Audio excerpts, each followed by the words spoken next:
सत कबीर की दया अत आदरणीय गरीबदास साहिब जी की अमृतवाणी मंगलाचरण। गरीब नमो नमो सत पुरुष को नमस्कार गुरु की नहीं, सुर नर मनजन साधुआ संतो सर्वस दी नहीं। सतगुरु साहेब संत सब दंडो तुम प्रणाम, आगे पीछे मध्य हुए तिनको जहाँ कुर्बान। नराकार निर्विषम काल जाल व बंधनम, निर्लेपम निज निर्गुणम अकल अनुबेषुंडनम। सोहम सुरति समाप्तम सकल समाना निर्तल, उज्ज्वल हिरंबर हर दमम बे परवा अथा है। वार पार नहीं मध्यतम, अनाहद मंत्र सुखसलाद मंत्र, अजोख मंत्र बेसुन मंत्र, निर्वाण मंत्र थीर है। आदि मंत्र युगादि मंत्र, अजल अभंगी मंत्र, सदा सत्संगी मंत्र, लौलीन मंत्र गैर गंभीर है। सोहम सुभान मंत्र, अगम अनुराग मंत्र, निर्भय अडोल मंत्र, निर्गुण निर्बंध मंत्र, निश्चल मंत्र नेक है। गैबी गुलजार मंत्र, निर्भय निराधार मंत्र, सुमृत सुकृत मंत्र, अगमी अबंच मंत्र, अदली मंत्र अलेख है। फजलम फराक मंत्र, बिन रसना गुणलाप मंत्र, झिलमिल जहूर मंत्र, सर्वंग भरपूर मंत्र, सैलान मंत्र सार है। निरंकार गर्क मंत्र, तेज पुंज परख मंत्र, अदली अबंध मंत्र, अजप्पा निरसंद मंत्र, अविगत अनहद मंत्र, दिल में दीदार है।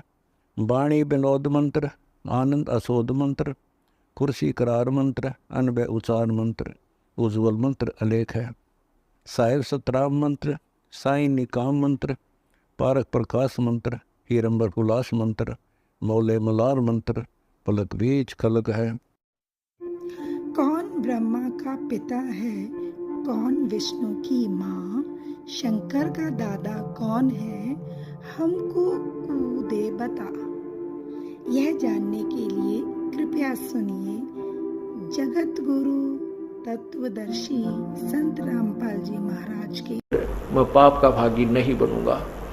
इस दृष्टिकोण से सिकंदर लोधी ने कहा कि जाओ उसको बुला कर लाओ, पकड़ के लाओ। 10 सिपाही भेजे शेख तकी ने कि जाओ उस एक बालक एक व्यक्ति को पकड़ने के लिए 10 सिपाही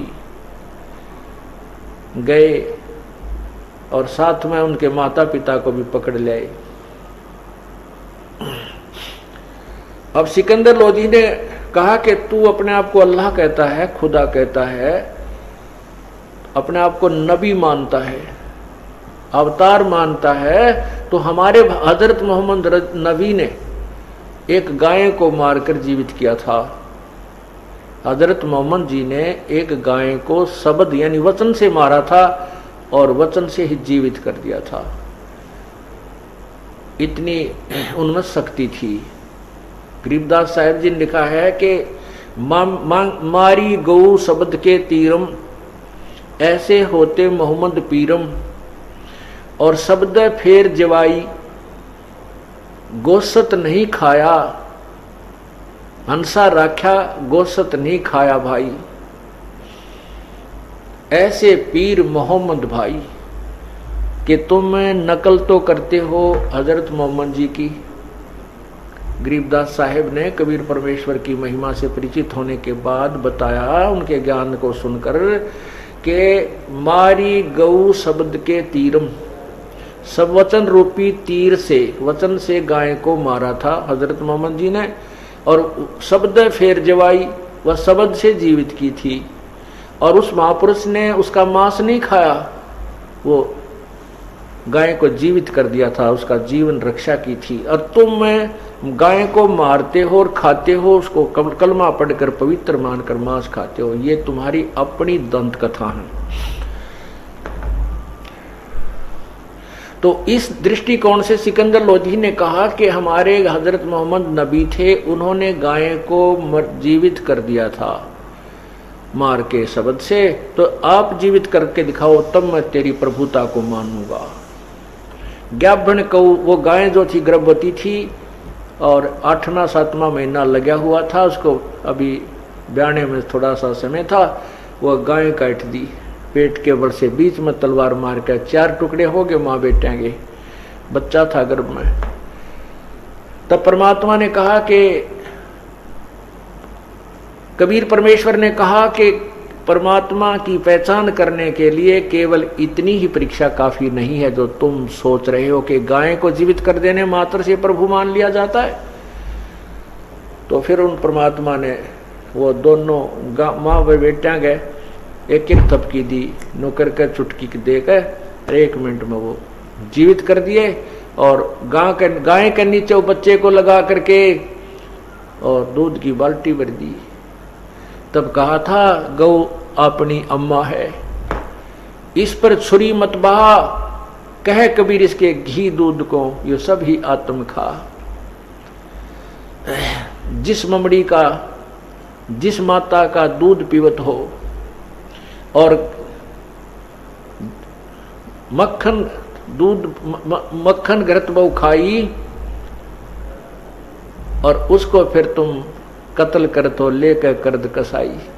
जिस गऊ को तुम माँ कहते हो, जिसका तुमने दूध पी लिया वो माँ हुई, और उस माँ का फिर तुम कत्ल करते हो, मांस खाते हो, लेकर कर्द कसाई। जिस ममड़ी का दूध पीवत हो, जिस मम्मी का, माँ का तुम दूध पीवत हो और दही घरत बहु खाई और उसको फिर तुम कत्ल करो लेकर कर्द कसाई। अब उस टाइम कौन बोल रहा है? सबकी घिघी बंदरी, क्योंकि सामने गाय बच्चा जीवित करके मालिक ने दूध की बाल्टी ठोक रखी और सिकंदर लोधी भी कांपने लग गया। फिर परमात्मा खड़े हुए, हम ये लखला हैं कुतुब गोस और पीर, गरीबदास खालिक दनी हमारा नाम कबीर। मैं वो अल्लाह अकबर हूँ, मैं वो कबीर अल्लाह हूँ जिसको तुम अल्लाह बड़ा कहते हो। मैं वही अल्लाह बड़ा हूँ, मैं वही अल्लाह कबीर हूँ, मैं वही भगवान हूँ, पूर्ण परमात्मा हूँ। फिर उस समय तो सारे सिकंदर लोधी मान गया, चर्चा करण की और गोष्ठी, और उसमें ना नुकर करण का कोई समय नहीं था उसके पास। और परमात्मा इतना सुंदर तेजों में और लंबा शरीर आकाश से मिला हुआ दिखाई दिया। तब सिकंदर लोधी ने चरणों में प्रणाम किया और परमात्मा को पालकी में बैठाकर, साथ में उनके माता पिता को अलग अलग पालकियों में बैठा करके और उनके आदर सत्कार के साथ बैंड बाजे बजा के उनकी झोंपड़ी तक छोड़ कर आए। बोलो सतगुरुदेव की जय। अब उसके पश्चात क्या होता है? अब कहते हैं ना, पावेगा अपना किया रे, भोगेगा अपना किया रे। जैसे कर्म करेगा वो फल तो तुझे मिलेगा ही मिलेगा। कब तक मिलेगा? जब तक आप पूर्ण परमात्मा कबीर परमेश्वर की शरण में नहीं आते। जैसा भी आपने सुना था कि मासा घटे ना तिल बधे, विदना लिखे जो लेख, और सच्चा सतगुर मेट कर ऊपर मारा मेघ। तो सिकंदर लोधी प्रभावित बहुत हुआ, लेकिन ये नकली गुरु, नकली पीर, ये डुप्लीकेट महर्षि, ये हमेशा इस जनता के शत्रु रहे हैं। और ये भोली जनता इन पर बहुत विश्वास किया करती रही है कि ये जो कह रहे हैं सही है। जब वहां परमात्मा ने सबके समक्ष गाय को जीवित कर दिया, बच्चे को भी जीवित कर दिया, दूध की बाल्टी भर दी और दूध पिया गट गट, औरों को भी पिलाया, तो उसको सिकंदर लोधी भी प्रभावित हुआ। लेकिन वो नकली पीर जो शेख तकी था उसका शत्रु था। वो पीर नहीं था, गुरु नहीं था, वो गुरु के रूप में एक शत्रु था। जैसे ईसा मसीह जी ने यही शब्द उच्चारण किए थे कि जिनको तुम अपने निकटतम, जिनको तुम अपने गुरु मानते हो, ये तुम्हारे सामने तुम्हें बहुत अच्छे नजर आते हैं, बहुत प्यारे लगते हैं, ये भेड़ की रूप, भेड़ की शक्ल में ये भेड़िए हैं जो तुम्हारे जीवन को खा रहे हैं। इन्हीं बातों से दुखी होते होकर के उन गुरु लोगों ने, उसमें अशिक्षित समाज था, और भ्रमित कर दिया और उस पुण्यात्मा को क्रश करवा डाला। आज वही स्थिति इस दास के साथ चल रही है, लेकिन अब समाज शिक्षित है और हिंदुस्तान स्वतंत्र है। इन लोगों की वो दाल नहीं चल पाई और नहीं गल पाई और ना ही गलेगी। अगर आज से 50-100 साल पहले शुरू होती है ये मार्ग, तो इस दास का अब तो पहले पता नहीं टुकड़े कहाँ मिलते, राख बन जाती। परमात्मा ने ऐसे समय में शुरू करना था, सुनियोजित था प्रभु का कि ये समय आ गया है, समाज शिक्षित है, ज्ञान और शास्त्र हमारे साथ हैं, इसलिए इन भ्रमित करने वालों का दाव नहीं लग पाया। हालांकि इन्होंने तो अपने तरफ से पूरा काम कर दिया था कि ऐसा काम कर दो, झूठा केस बनवा दिया, जबकि हमारे आश्रम पे आक्रमण हुआ क्रोथा में। उनको तो इनाम दे दिया, ये देखो यहाँ के काल के इस कलयुग के न्यायकारी राजा जो आक्रमण करने आए, कानून हाथ में लिया, उनको तो इनाम दे दिया, उन पे कोई केस नहीं करने को तैयार। और निर्दोष जो अपने आश्रम में बैठे थे चुपचाप उनके ऊपर आक्रमण किया, और ना जाने किन कारणों से उन्हें अपने आप उनको गोलियों से, पुलिस की गोलियों से घायल हुए हैं। और अब स्पष्ट हो गया है उस CPCFSL रिपोर्ट से, मधुबन की लैब ने स्पष्ट कर दिया कि आश्रम की गोलियों से वो व्यक्ति नहीं मरा, और उसके मरने की दूरी, गोली चलने की उनकी दूरी 20 फुट की है ज्यादा से ज्यादा, जबकि आश्रम से जहां वो पुलिस ने जो केस बनाया है उसमें जहां लड़के की मृत्यु स्थिति दिखा रखी है, उस आश्रम से 140 फुट की दूरी पर है। और भी बहुत से कारण हैं। इस दास के बंदूक लगा रखी थी, जो हमारा सेवक वहां पर था भी नहीं, मधुबन अपनी कोई ट्रेनिंग पे गया हुआ था, वो बंदूक प्रयोग ही नहीं की किसी ने, वो चली ही नहीं थी, वो मेरा लगा दी झूठी कि बंदूक लिए बांध खड़ा था बंदूक। ऐसे नकली ड्रामे बनाए इन लोगों ने। रिपोर्ट में आया कि वो बंदूक से गोली कभी चली नहीं। हम टेक्निकल रूप से बता नहीं सकते कब चली, अर्थात इस कांड के दौरान यह बंदूक चली ही नहीं है। परमात्मा ने चारों तरफ से उनको फिट्टे मुंह कर दिया। कहते सांच को आंच नहीं होती। तो उस समय उन गुरुओं की बहुत चला करती थी, भोली भाली जनता थी। उन पाप आत्माओं को ये अच्छे मनुष्य, अच्छे व्यक्ति मानते थे। राजा लोग भी उनको अच्छे मानते थे। अब हमारे ऊपर झूठा केस बनाकर इन्होंने जेल में भी डाल दिया, सारे काम कर दिए। लेकिन अब हमारा जो का तो वो जितने भी बच्चे थे वो ऐसे तोते की तरह पढ़ा रखे थे, तत्व ज्ञान से परिचित थे। आज और बढ़कर आ रहे हैं, हजारों की संख्या में और नाम ले लिया और ज्यादा जुड़ गए। इसलिए अब ये मार खाने वाला समय नहीं है, पहले ऐसा हुआ करता था, हो जाता था। अब उन लोगों ने क्या कहा, उस शेख तकी ने सिकंदर लोधी से कहा कि ये जादूगर है, जादूगर, इसने ये जंतर मंतर जानता है और गाय को जीवित कर दिया। ये कोई अल्लाह, ये कोई नबी नहीं माना जा सकता। और देखो अब राजा भी भोले बाड़े होया करते, मान गए भाई ठीक है, 20-30 और गवाह बना लिए उसने। अगियोता जी ऐसे जंतर मंतर ऐसे होते रहते हैं, ये तो ऐसा था वैसे कर दिया, ये कुछ नहीं है, पाखंडी है, डोंगी है, ये तो जादूगर भी दिखा देते हैं, ऐसे अपना शरीर को काट कर भिन्न भिन्न करके फिर जोड़ देते हैं। अब राजा ने सोचा भाई ऐसा भी होगा, चलो ठीक है जो भी है। कुछ दिनों के बाद, कुछ वर्षों के उपरांत सिकंदर लोधी के किए हुए कर्म, प्रारब्ध का जो कर्म था, जो पाप कर्म था, उदय हो गया। उस पाप कर्म के उदय होने से सिकंदर लोधी को एक जलन का रोग हो गया। वो जलन का रोग कैसा होता है कि जैसे किसी का अग्नि पर हाथ पैर रखा जाए और उसमें जितनी भयंकर पीड़ा होती है, ऐसा पूरे शरीर में दर्द पीड़ा होती है, लेकिन कहीं से जला हुआ नजर नहीं आता, पीड़ा उतनी ही होती रहती है। सिकंदर लोधी को बहुत भयंकर पीड़ा होने लगी, जलन का रोग कहा गया। अब उसके जंतर, उसके ट्रीटमेंट के लिए वैद्य बुलाए, एक से एक उत्तम वैद्य, जहां भी राजा को किसी ने बताया उसी को बुलाया, मुंह मांगा इनाम दिया, साथ में पैसे भी उसको जो मांगता था वो दिए, लेकिन सभी असफल रहे। फिर आध्यात्मिक तरीका अपनाया, अपने पीर शेख तकी से भी जंतर मंतर करवाए, और भी किसी ने कहीं कोई सिद्ध, कोई तावीज बांधने वाला, कोई ये तांत्रिक विद्या जानने वाला, सभी बुला डाले, सबसे अपना आध्यात्मिक उपचार भी करवाया, लेकिन सभी व्यर्थ रहे। अंत में ये ज्योतिषी और ये जो बड़े बड़े सिद्ध लोग थे उनके पास ले जा, उनको बुलाया गया। उन्होंने बताया कि राजा ये आपके प्रारब्ध में लिखा हुआ है, आपके प्रारब्ध में लिखा हुआ कष्ट है, इसको किसी भी उपचार से, किसी भी आध्यात्मिक क्रिया से, किसी भी नाम जाप से नहीं समाप्त किया जा सकता। ये 3 ताप के अंतर्गत आता है। उस समय सिकंदर लोधी की स्थिति हो गई थी कि अब तो ये मृत्यु के साथ ही तेरी पीड़ा समाप्त होगी, ये मान चुका था।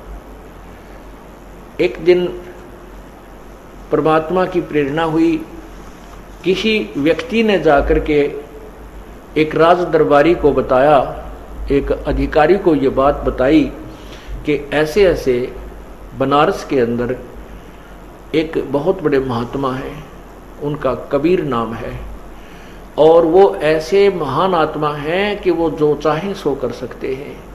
उनकी कृपा हो जाए तो इस आपके राजा की पीड़ा को वो पल में समाप्त कर सकते हैं। अब उस अधिकारी ने राजा के सामने कहा, राजा ने कहा भी जो भी है, जैसा भी है, अब ये ट्रीटमेंट करवाना है। तो उनका ये फैसला, उसमें राजा का कुछ बनारस में जाने का, काशी जाने का भी प्रोग्राम बना हुआ था। तो राजा ने कहा कि बहुत अच्छा हो गया है, हम उधर जा ही रहे हैं और वहां भी उस संत से भी हम ये अपना ट्रीटमेंट करवा लेंगे, जो भी जैसा आध्यात्मिक है, जैसा भी कोई वैद्य है। तो राजा वहां से चल दिया।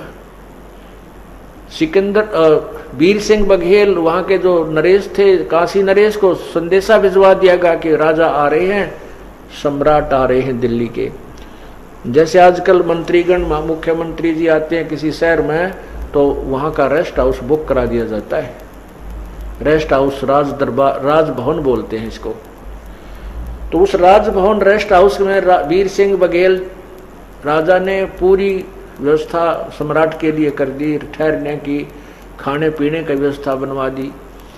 अब जो ही वो सिकंदर लोधी वहां पहुंचा, वीर सिंह बघेल ने खाने के लिए बहुत सुंदर सुंदर आइटम, काजू, किशमिश, सेब, संतरे, केले, दूध के गिलास सब जगह मेज के ऊपर जो ना सजा दिए और कहा, राजन जलपान कीजिए, आप यात्रा से चलकर आए हो, थक गए होगे। तब सिकंदर लोधी ने कहा कि वीर सिंह, मैं धन्यवाद करता हूं आपकी मेहमानी का, आपकी मेजबानी का, आपके आदर सत्कार का मैं धन्यवाद करता हूं, लेकिन मैं खा कुछ नहीं सकता, मुझसे कुछ नहीं खाया जा सकता, मैं तो अंतिम श्वास गिन रहा हूं। देखो मेरा शरीर कितना पतला दुबला बढ़ गया है। तब उसने पूछा, क्या बात है राजन?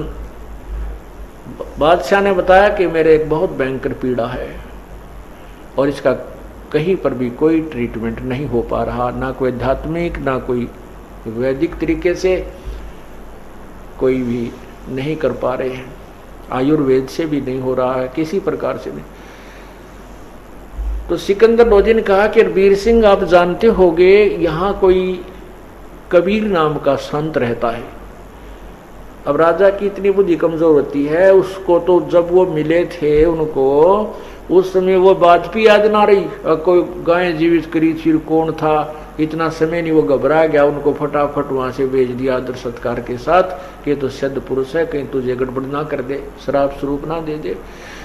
और बाद में वो शेख तकीनवा माटी ऊपर का सुहागा मार दिया उसके ऊपर और पट्टी पहुंच दी। अक वो तो जंतर मंत्र करने वाला जादूगर था, फिर जादूगर ने याद कौन रखे। तब उसने सिकंदर लोधी ने जब ये बात कही कि आपके यहाँ कोई कबीर नामक कोई संत है, आप जानते होगे, अगर वो उसको कृपया बुला कर लाओ। अब सिकंदर तो वीर सिंह बघेला परमात्मा से परिचित था, उनका शिष्य हो चुका था, कबीर परमेश्वर की शक्ति से परिचित होकर के। जो काशी नरेश था वीर सिंह बघेल, वो कबीर जी का शिष्य था और परमात्मा की शक्ति से पूर्ण परिचित था कि ये पूर्ण परमात्माएं हैं और सारी सृष्टि के मालिक हैं, लोग इन्हें पहचानने में गलती कर रहे हैं।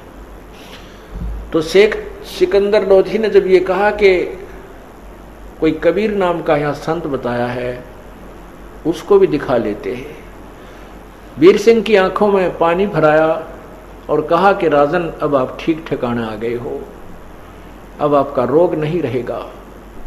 इस बात को सुनकर सिकंदर ने कहा कि आप शीघ्र बुलाओ उसको। तब सिकंदर से वीर सिंह जी ने कहा कि हे राजन, जो आज्ञा आपकी वही होगा। एक अर्ज है दास की कि कहते हैं संत को बाई ऑर्डर नहीं बुलाना चाहिए, सब इच्छा से वो आ जाए वो दूसरी बात है। ऐसे परम संत से जिससे हमने वो उम्मीद है कि जो कहीं पर भी कोई उसका उपचार नहीं है, कोई भी उसका समाधान नहीं है, जिससे हम ये इलाज करवाने की चेष्टा कर रहे हैं, और उसको हम बाई ऑर्डर नहीं बुलाना चाहिए, ऐसा लिखा है सदग्रंथों में। और संत के पास स्वयं जा करके विनम्र भाव से प्रार्थना करनी चाहिए, तब वो प्रसन्न होकर के अपनी कृपा बख्शेंगे तो राहत मिलेगी। यदि हम उनको बाई ऑर्डर बुला भी लेंगे और उन्होंने आकर के हमारे ऊपर रजा नहीं बख्शी, वो महसूस कर लेंगे कि इन्होंने मुझे जानबूझ के बुलाया, तंग करने के लिए बुलाया, अपनी शक्ति के द्वारा मुझे बुलाया है। और यदि उन्होंने रजा नहीं की, उन्होंने मेहर नहीं की, उनके आने से कोई लाभ नहीं होगा। अब सिकंदर लोधी कहते मरता क्या नहीं करता, अब वो भी समझ गया, धार्मिक व्यक्ति था, कहने लगा अभी कोई बात नहीं, इतनी दूर आगे 800 किलोमीटर दिल्ली तय और 2 किलोमीटर और चलेंगे, और मत बुलाना, मैं खुद और पैदल चलूंगा। अब वीर सिंह जी को कबीर परमेश्वर जी की दिनचर्या का खूब ज्ञान था। उनको पता था कि ये शाम का समय है, इस समय कबीर परमेश्वर अपनी झोंपड़ी पर ना मिलके स्वामी रामानंद जी के आश्रम में जाते हैं, वहां संध्या आरती करते हैं, संध्या आरती के उपरांत वो वापस आते हैं। तो वीर सिंह बघेल जो है राजा सिकंदर लोधी को साथ लेकर सैकड़ों सैनिक, साथ बॉडीगार्ड, और रामानंद जी के आश्रम के सामने पहुंच गए। वहां द्वारपाल जैसे गेट कीपर गेट पर खड़ा था, द्वार पर एक सेवक खड़ा था। उस सेवक से वीर सिंह बघेल ने कहा, क्योंकि वीर सिंह बघेल रामानंद जी के नखरों से परिचित था, वो नखरे करता था कि मुसलमानों के विषय में ऊट पटांग बातें भी करता था, और मुसलमानों को एक हेय जानता था स्वामी रामानंद जी। और वो कबीर परमेश्वर जी के वैसे तो शिष्य हो चुके थे, लेकिन परमात्मा की आज्ञा से उनको कहा गया था कि आप मेरे गुरु बने रहना संसारिक दृष्टि में, नहीं तो आने वाले समय में ये नकली लोग जो हैं संत ये कहा करेंगे कबीर जी ने कौन सा गुरु बनाया था, और काल का दाव लग जाएगा। इस दृष्टिकोण से रामानंद जी वैसे सामाजिक तौर पर ते गुरु थे, और आंतरिक मामले में वह शिष्य थे कबीर परमात्मा के। फिर भी हम यहाँ सांसारिक जो व्यवस्था है उसको लेकर चलेंगे। तो वीर सिंह बघेल भी वहां जाते थे। वीर सिंह बघेल को पहरेदार यानी परमात्मा और रामानंद जी के जो ऋषि शिष्य थे वो जानते थे, पहचानते थे। और वीर सिंह भी ये जानता था कि सिकंदर लोधी मुसलमान है, जब मैं इसको सीधा भीतर ले गया तो रामानंद जी मेरे से नाराज हो जाएंगे और मुझे कोई शराप ना दे दे, को वचन ना कह दें। इस दृष्टिकोण से अपना पीछा छुटवाने के लिए उसने पहले ही आज्ञा मांग ली कि स्वामी रामानंद जी से हमारी प्रार्थना करना। वीर सिंह ने उस गेट पर खड़े सेवक से कहा कि स्वामी रामानंद जी से प्रार्थना करना कि सिकंदर लोधी दिल्ली के बादशाह आपका दर्शन करना चाहते हैं और कबीर जी से मिलना चाहते हैं। जब तक वो उस पहरेदार से ये पूछा था सेवक से कि कबीर जी हैं क्या उपस्थित आश्रम में, तो सेवक ने कहा था कि कबीर जी अभी आए नहीं हैं। कितनी देर में आएंगे, वीर सिंह ने पूछा। सेवक ने कहा कि उनकी मौज है, समय तो हो गया आने का, आए तो अब 10 मिनट में आ जाए, नहीं तो घंटा आध घंटे में तो आएंगे ही आएंगे, अवश्य आते हैं। तब वीर सिंह ने कहा था कि आप रामानंद जी से एक आज्ञा लेना कि दिल्ली के बादशाह सिकंदर लोधी, ये मुसलमान सम्राट हैं, ये आए हुए हैं और इस कबीर जी से मिलना चाहते हैं, तब तक आपके आश्रम में आपके दर्शन और यहाँ विश्राम करना चाहते हैं। अब सेवक अंदर गया। सेवक ने जाकर स्वामी जी से कहा कि ऐसे ऐसे वीर सिंह बघेल के साथ दिल्ली के बादशाह मुसलमान सम्राट सिकंदर लोधी आए हैं, वो कबीर जी से मिलना चाहते हैं और तब तक आपके यहाँ आश्रम में अंदर आना चाहते हैं, आपके दर्शन करना चाहते हैं। अब रामानंद जी मुसलमानों से बहुत चिढ़ते थे। वैसे तो वो पहले जाति पाति में भी बहुत ज़्यादा विश्वास रखते थे, लेकिन परमात्मा ने एक ऐसी लीला की थी उनके साथ, वो जाति पाति यानी हिंदू धर्म में जो भी जाति पाति थी उसको नहीं मानते थे, लेकिन मुसलमानों को फिर भी वो हे समझते थे। अब एक परमात्मा, पूर्ण परमात्मा कबीर जी ने एक शिकार में, एक तीर में कई शिकार करने थे। रामानंद जी का भी भ्रम तोड़ना था और सिकंदर लोधी का भी वह आकड़ काटनी थी। अब सिकंदर लोधी के विषय में रामानंद जी ने सुना। रामानंद जी कोपित होकर, क्रोधित होकर जो बोले कि उस कह दिए मुसलमान के लिए इस आश्रम में स्थान नहीं है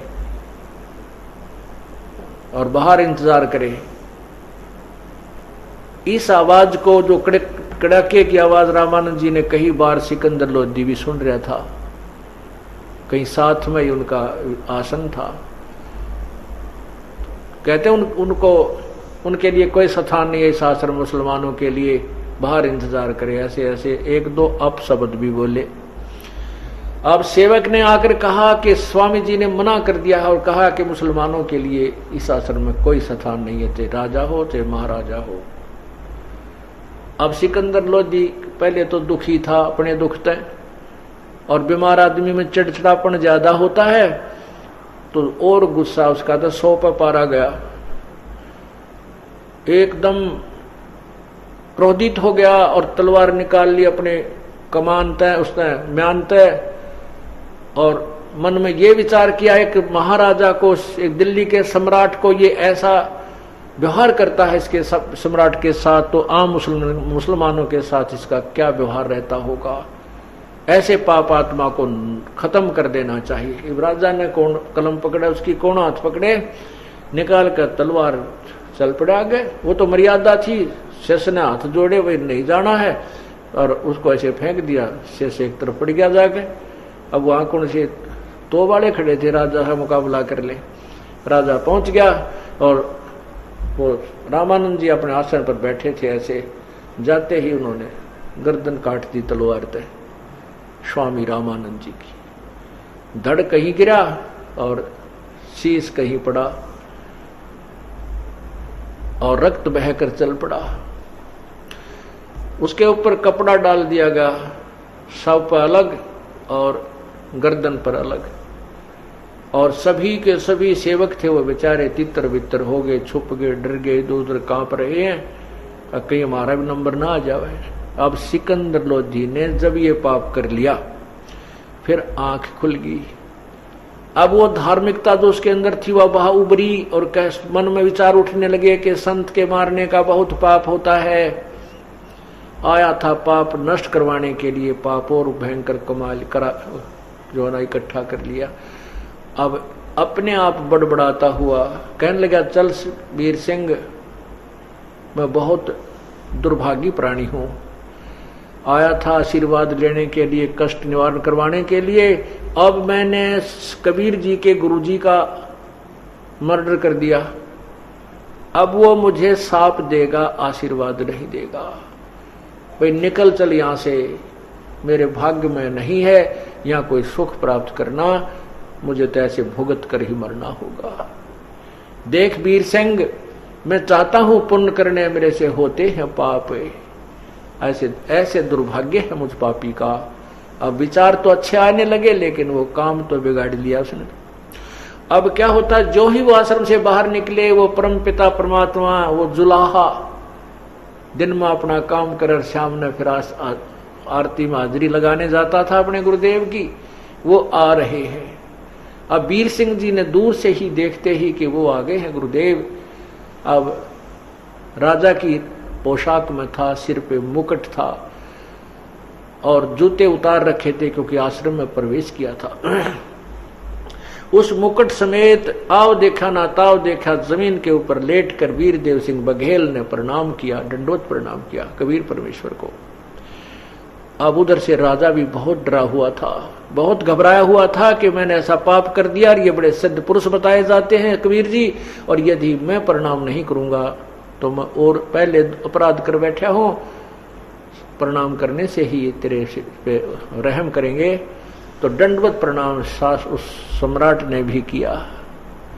अब पुण्यात्माओं, यही वो कहानी है परमात्मा कैसे खेल खेलते हैं। पुण्यात्मा कहते हैं आदिनी के पासे है वो पूर्ण ब्रह्म दयाले, हे मान बढ़ाई मारियो हो बेअदबी सिर काल।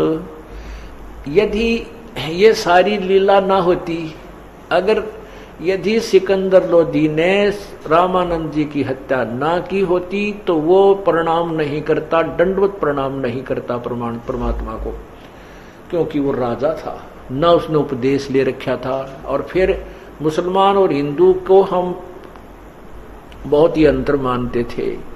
ये भी था कि मुसलमान हिंदू पीर के सामने प्रणाम कर, इस तरह की कई अड़चने हो जाती, और वो होती तो परमात्मा उनको शुभ आशीर्वाद नहीं देते। सिकंदर लोधी सिकंदर लोधी का वो 3 ताप नष्ट नहीं होता। एक तीर से कै शिकार किए परमात्मा ने, कितने शिकार किए। अब सिकंदर लोधी घबरा गया, डर गया, उसने दंडवत प्रणाम किया। अब दंडवत प्रणाम करने से परमात्मा ने जो रजा बख्शनी थी वो नियम पूरे हो गए सारे, और आशीर्वाद दिया, दोनों के सिर पे हाथ रखा, कहा उठो।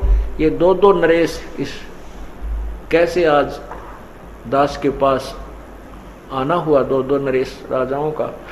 अब जो ही परमात्मा कबीर जी ने सिकंदर लोधी के सिर पर हाथ रखा, उठाया भी नहीं था, इतने में वो पूर्ण रूप से स्वस्थ हो गया। जो उसको भयंकर पीड़ा थी वो नहीं रही। बोलो सतगुरुदेव की। बंदी छोड़ कबीर परमेश्वर जी की जय। अब शेख तक सिकंदर लोधी वही घुटनों के बल बैठकर ऐसे करबद्ध होकर कहने लगा, है परमात्मा। परमेश्वर ने कहा कि कैसे आना हुआ, कि जिस कार्य के लिए हम आए थे वो तो आपने सिद्ध कर दिया प्रभु। मैं एक भयंकर पीड़ा से पीड़ित था, जो कहीं भी किसी का उपचार नहीं हो पा रहा था, कोई समाधान नहीं हो रहा था। हे प्रभु, आपके हे अल्लाह, आपके हाथ छूने मात्र से मैं स्वस्थ हो गया हूं।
परमात्मा की कथा सुनो, परमात्मा की कथा की चर्चा करो।